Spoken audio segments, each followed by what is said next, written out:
जब डिफाइंस की सियासत करनी हो तो सबसे पहले ये देखना पड़ता है कि आपके पास सबसे बड़ा चेहरा, सबसे बड़ा कद काठ किसका है, हुकूमत के अंदर या अपोजिशन के अंदर। इमरान खान को जब 9 अप्रैल को अदम एतमाद का सामना करना पड़ा और उनकी हुकूमत चली गई, तो उनकी स्ट्रैटेजी क्या थी? उन्होंने सबसे पहले टारगेट किया जनरल बाजवा को। मीर जाफ़र और मीर सादिक, ये उन्होंने जलसों के अंदर उनको कह के ललकारना शुरू किया, और यही वो बयानिया था जो उनको ज़मीन से गिरे हुए एक प्राइम मिनिस्टर जिसकी पॉपुलैरिटी थी नहीं, ख़त्म हो चुकी थी 27 मार्च के उस जलसे से पहले। उसके बाद उन्होंने अमरीकी साजिश का बयानिया दिया और ये कहा कि अमरीकी साजिश की माँ के ऊपर यहाँ से बैठे हुए मीर जाफ़र और मीर सादिक ने इन लोगों से मिलकर, चोरों और डाकुओं के साथ मिलकर उनकी हुकूमत गिरा दी। लोग भूल गए कि 3.5 साल में हुकूमत क्या थी, गवर्नेंस क्या थी, महंगाई थी या नहीं थी, निज़ाम चल रहा था या नहीं चल रहा था। लेकिन एजुटेशनल पॉलिटिक्स में उसने कामयाबी के साथ अपना लोहा मनवाया और वो सबसे मकबूल लीडर बन गया। जब पीडीएम की बारी आती है तो पीडीएम इधर से उधर देख रहे होते हैं, एक दूसरे के पीछे छुपने की कोशिश कर रहे होते हैं। पीडीएम के अंदर इस वक्त प्राइम मिनिस्टर है शहबाज शरीफ, और अगर इन्होंने डिफाइंस करनी है तो डिफाइंस के लिए सबसे पहले शहबाज शरीफ को ही आगे आना पड़ेगा। वो इनका सर कलम होता है, इनको कंटेम्प्ट ऑफ नोटिस में गिलानी की तरह डिस्क्वालीफाई किया जाता है या इनको सज़ा देकर 6 महीने के लिए जेल में डाला जाता है, लेकिन कन्फ्रंट इनको करना पड़ेगा। मैं ये नहीं कह रहा कि सुबह जाके अदलिया के ऊपर वो स्टॉर्मिंग ऑफ द कोर्ट कर दें, वो बदतरीन वाक़या था पाकिस्तानी सियासी और अदालती तारीख का जो 97 में हुआ था, लेकिन 97 वाले वाक़यात के हम बहुत करीब तरीन पहुँच चुके हैं। फ़र्क सिर्फ इतना है कि इस वक्त शहबाज शरीफ वो बयानियाँ देने की पोजीशन में नहीं है, कमज़ोर है सियासी तौर पर, या बहुत ज़्यादा उनके ऊपर माजी के अपने केसेस का बोझ है। क्योंकि जिस वक्त ये 9 अप्रैल को अदम एतमाद हुआ, उस वक्त 2 लीडर्स के ऊपर मैं जेन्युइनली बिलीव करता हूँ कि सही तगड़े केस मौजूद थे। इनमें से एक हैं शहबाज शरीफ और दूसरे थे आसिफ अली जरदारी। बाकी बेशतर लोग जो PMLN के हैं उनको जाली किस्म के मुकदमात में घेरा गया था। उस वक्त की इस्टेब्लिशमेंट ने और इमरान खान ने मुश्तरका तौर पर सिर्फ मैदान साफ देने के लिए इमरान खान को जिसको दिल आता था पकड़ के अंदर डाल देते थे। शाहिद खाकान को पकड़ा अंदर डाल दिया, मिफ्ता को पकड़ा अंदर डाल दिया, एहसन इकबाल को उठाया अंदर डाल दिया। किसी केस में कोई जान नहीं थी, अगर जान होती तो ये लोग कई साल जेलों की दीवारों के पीछे होते। 2 मुकदमात सही थे। अब दोबारा मुकाबला है, लेकिन जो सबसे बड़ा अलमिया इस वक्त PDM के साथ ये है कि PDM के पास वो पॉपुलर फेस है नहीं है जो बयानियाँ दे सके।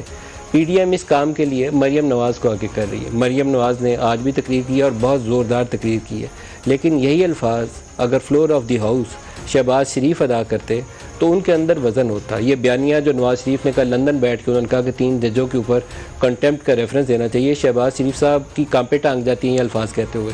वो शुरू होते हैं, जनाब स्पीकर ये आजिज़ बंदा हाजिर है इस ऐवान के एक जो वकार है उसको बुलंद करने की खातिर। सब अच्छे अल्फाज अदा करने चाहिए, बुरे अल्फाज अदा नहीं करने चाहिए। लेकिन अगर आपको इतराज़ ये है कि सुप्रीम कोर्ट के 14 या 15 या 16 जितने भी जज इस वक्त मौजूद हैं उसमें से 5 एक तरफ खड़े हैं, 10 एक तरफ खड़े हैं, और आपके ख्याल के अंदर बेंच फिक्सिंग हो रही है, जो आप चोरी छुपे साहब को कहते हैं कि ये बेंच जनरल फैज़ की तरफ अलाइंड है, इमरान की तरफ अलाइंड है। अगर ये ख्याल आपका है तो फिर फ्लोर ऑफ द हाउस उठ के कहिए और बताइए कि हल क्या है।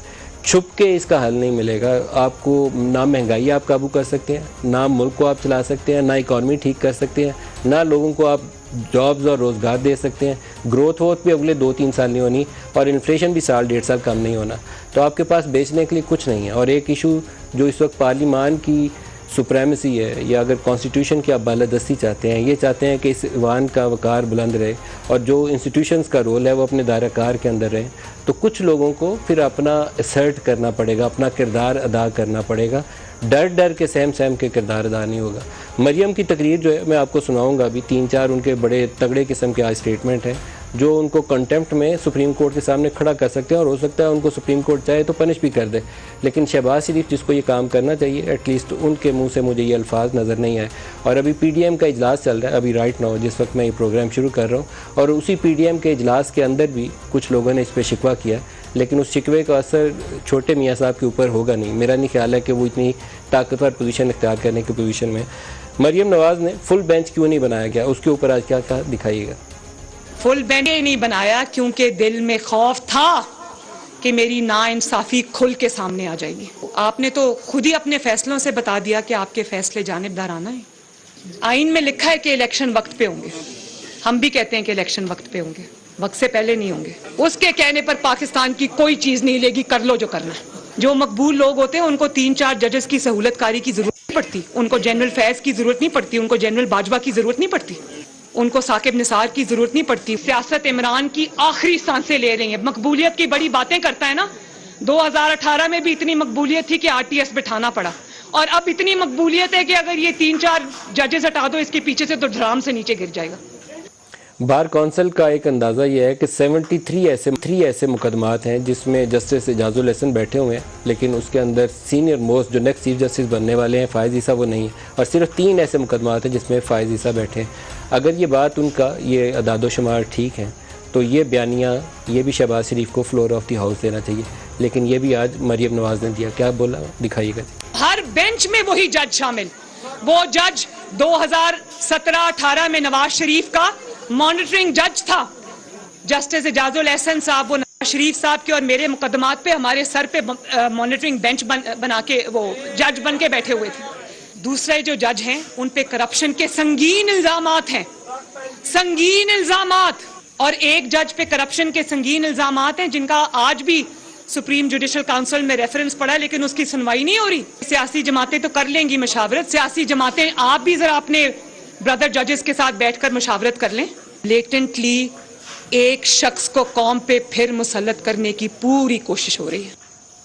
एक और जो सबसे बड़ा इशू है जो पाकिस्तान तहरीक इंसाफ के लोगों का ख्याल ये है कि हुकूमत अक्टूबर में इंतखाबात इसलिए चाहती है कि सितंबर के अंदर चीफ जस्टिस ने रिटायर हो जाना है। आरिफ अलवी साहब वो भी अक्टूबर में सदर नहीं रहेंगे, तो तब ये एक मौका चाहते हैं जिसके अंदर ना ये चीफ जस्टिस हो ना ये सदर हो, तो ये अपनी मनपसंद खिलाड़ियों के साथ इंतखाबात में PDM चली जाए, क्योंकि तहरीक इंसाफ को ये यकीन है कि वो पंजाब के अंदर अभी इंतखाबात होंगे तो जीत जाएंगे, लेकिन PMLN के ऊपर उनका ख्याल ये है कि इनको अपनी मर्ज़ी के अंपायर चाहिए। वो जो इमरान खान कहते थे अंपायर की उंगली उठने वाली, वो एक अंपायर नहीं, बाकी सारे अंपायर भी उनकी मर्ज़ी के चाहिए, फिर ये पंजाब जीत सकते हैं।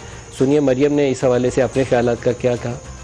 इमरान ने और सहूलतकारों ने एक टाइमलाइन रखी हुई है कि क्योंकि सितंबर में नया चीफ जस्टिस आना है, उससे पहले जो सहूलतकारी करनी है कर लो। 2017-18 में साकिब निसार, आसिफ सईद खोसा और जनरल फैज हमीद ने अंजाम दिया, आज वही सहूलतकारी इस बेंच ने अपने जिम्मे ले ली है। अक़लियती फैसले को अक्सरियती फैसले पे मुसल्लत कर दिया।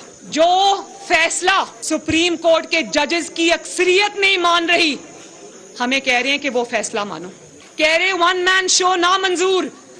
आपने चुन कर वो जजेस जिन्होंने फैसले पे इतराज किया था या जिन्होंने बेंच इतराज किया था कानूनी नुकात के ऊपर, उनको आपने बेंच से बाहर बिठा दिया और वही हमनवार हम ख्याल जजेस को अपने बेंच में डाल दिया। ये फैसला किया आपने।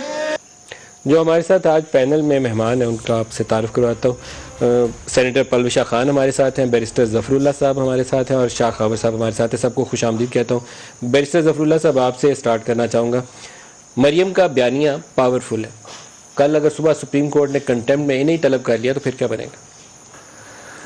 बिस्मिल्लाहिर्रहमानिर्रहीम। मेरा ज़ाती ख्याल ये है कि पाकिस्तान की आइन की जो रूह है वो कुचली जा रही है। पाकिस्तान की आइन का प्रियम्बल ये कहता है कि हम आवाम हैं, हम अल्लाह की दी हुई ताकत को अपने चोज़न रिप्रेजेंटेटिव चुने हुए नुमाइंदों के तहत लगाएंगे।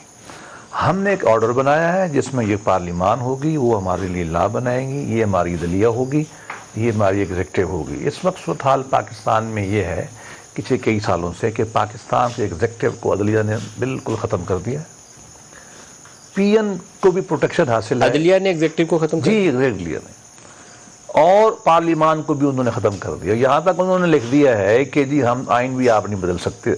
एक लॉ पार्लिमान के दोनों हाउस बनाते हैं और एक जज बैठता है हाई कोर्ट का उड़ा देता है। अभी आपकी तरमीम आ रही है, मेरा तो ख़तरा है बतौर शहरी कि चंद दिनों बाद यही कोई हम ख्याल बेंच बैठेगा। आप भी कह रहे हैं हम ख्याल बेंच, मैं तो रोज़ कहता हूँ, लेकिन मेरे पहले आप सवाल का जवाब दें, फिर मैं इस लॉ की तरफ आता हूं। अच्छा, मेरा अपना ख्याल ये है इसी क्या मरियम को सुबह जस्टिस बंदियाल कंटेम्प्ट में तलब कर सकते हैं? जी बिल्कुल कर सकते हैं, कर सकते हैं। वो खुद भी कह रही है, लेकिन वो करेंगे नहीं। अगर करेंगे तो पहले भी ये हमारी पार्टी में मियां नवाज शरीफ का मेंटर इसी ने इनहेरिट किया है, बहुत बड़ा लीडर बनेगी।